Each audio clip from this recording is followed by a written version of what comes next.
Olá, eu sou a Márcia Signorini e esse é o Gráfica Drops. Escuta, você já reparou na quantidade de papéis diferentes que manuseia todo dia? Já tentou ler uma revista ou um livro e ficou incomodado com aquela luz que bate na página e ofusca a leitura? Já se perguntou por que em alguns livros, às vezes aqueles mais antigos, as páginas coloridas com imagens são colocadas no meio do miolo, separadas do texto? Bem, tudo isso tem a ver com o assunto de hoje, que é o acabamento superficial do papel. O acabamento superficial é uma das características de diferenciação do papel.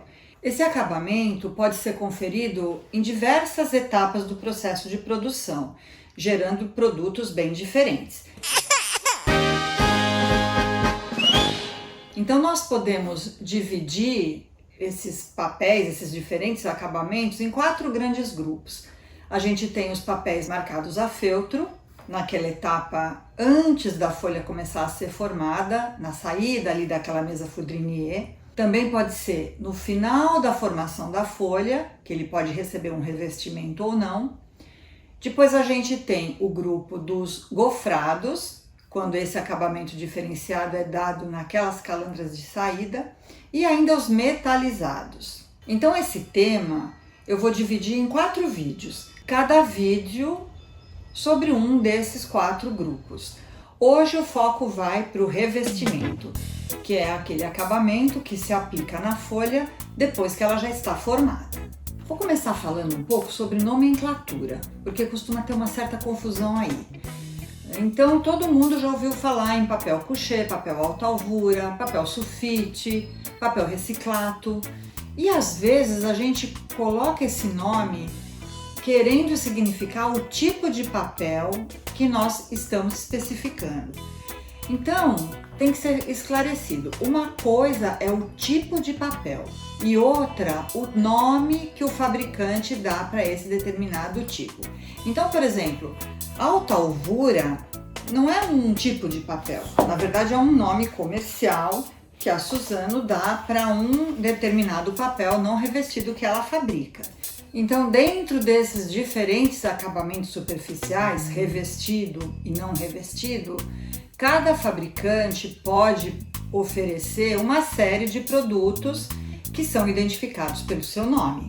Quando a gente fala papel alta alvura, a gente não está querendo dizer um papel não revestido qualquer, a gente está querendo dizer o papel não revestido fabricado pela Suzano. Então, se não é exatamente esse papel que você quer, se você quer um outro não revestido, você tem que dizer qual é o fabricante daquele produto. No processo de produção, o revestimento é aplicado depois da formação da folha contínua. Para você relembrar como é que é o processo de produção do papel, eu coloquei aqui na descrição do vídeo uns links para umas animações da Suzano, que mostram bem essa diferença na parte da produção do papel revestido e do papel não revestido, tá? Vale a pena olhar para dar uma lembrada. Bem, como regra geral, a gente tem que os não revestidos são mais porosos, um pouco mais rústicos ao toque, enquanto que os revestidos são mais lisos e mais brilhantes. Agora, você tem papéis não revestidos também bem lisos, isso depende da calandragem que ele tem no final do processo. Quanto mais calandrado, mais liso é o papel, independente da cobertura. Mas e daí? Para que importa a lisura ou o brilho do papel? Isso vai ter um impacto grande na qualidade de reprodução das imagens e das cores. Quanto mais liso é um papel, mais saturadas são as cores impressas nele e também mais definidos são os traços. E não é que você não consiga saturação de cor e definição num papel não revestido. Para que a gente tenha um bom resultado de reprodução de cor e de definição nos diversos tipos de papel, nós temos que recorrer a uns ajustes de pré-impressão, aquele famoso perfil ICC que você também já deve ter ouvido falar. Mas isso já é um assunto para próximos episódios. Então vamos ver uns exemplos desses diferentes tipos de papel com diferentes acabamentos aplicados em produtos editoriais. Por exemplo, esse daqui é o catálogo da 33ª Bienal. Esse catálogo está composto por vários livretinhos, todos feitos com o papel alta alvura. E por aqui a gente vê que são reproduções de obras de arte. E o papel alta alvura da Suzano, que é um papel não revestido, não deixou a desejar. Agora, nós temos também aqueles papéis que já falamos várias vezes aqui, editoriais, né? Esse aqui é um exemplo do pólen. O pólen é um papel não revestido, colorido na massa, por isso ele tem esse tom creme e bem liso. Você tem o pólen soft e o pólen bold. O pólen bold é mais rugoso, mais poroso, e o soft é o mais liso. Muito bom para leitura. E a reprodução das imagens, mesmo as coloridas, vai bem nesse papel. Depois aqui a gente tem algumas gráficas que estão trabalhando com esses papéis do tipo do alta alvura da Suzano, ou seja, papéis não revestidos, com um toque bem poroso e um pouquinho e rústico assim, né? Mas que são muito lisos e tem uma reprodução de cor muito boa. Esse daqui, o exemplo que eu tenho aqui é naquele papel Munken, que algumas gráficas trazem aqui para São Paulo esse papel. Agora vamos para os revestidos, os que têm aquela cobertura e por isso que se chamam couché. Esse revestimento dos papéis couché, ele pode ser brilhante, então a gente vê isso muito em revistas. Até um tempo atrás se usava muito papel couché para livro de arte, porque a reprodução acaba ficando, como eu disse, mais brilhante, mais colorida. Só que de um tempo para cá cansou um pouco esse brilho. Então a maioria dos projetos, mesmo para livros de arte, tudo, acabam optando, se for um couché, por um couché fosco, ou seja, essa cobertura, em vez de ser brilhante, ela é fosca.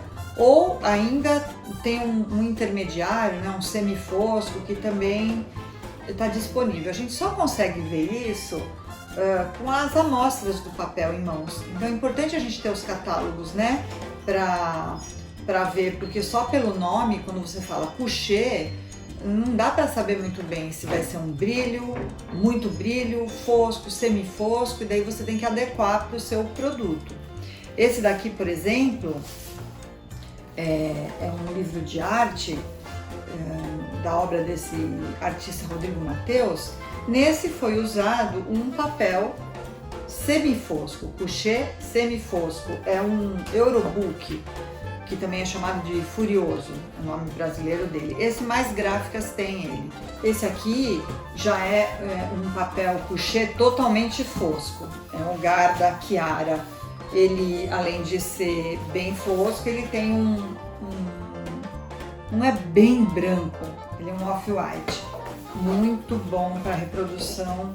Nesse caso é um livro de fotos em preto e branco e as imagens então estão, na verdade ele é impresso a 3 cores, porque são 2 cinzas e um preto, e você tem uma densidade de preto bem marcada, né? Então para foto preto e branco ficou muito bom, né? A reprodução das tonalidades num papel bem fosco, um couché bem fosco, que é o Garda Chiara. Aí eu tenho outro exemplo aqui que é interessante para a gente ver a diferença que tem nesse brilho das imagens para os papéis foscos e brilhantes. Então esse catálogo foi impresso, tem 2 edições dele, uma no papel Munken e outra no papel couché fosco, e aí dá para a gente ver a diferença de contraste entre um e outro. A reprodução está boa nos dois, só que no couché fosco você tem mais brilho e no Munken menos brilho, e aí é uma questão de gosto mesmo, você usar uma ou outra alternativa de papel. Finalmente tem mais um detalhe, que é esse revestimento pode ser aplicado dos 2 lados da folha ou de um lado só. Você tem então o papel couché L1 quando é aplicado só de um lado, e o L2 quando a cobertura, o revestimento é aplicado dos 2 lados. Papéis para rótulos, por exemplo, são papéis L1, né? Você tem brilho só de um lado.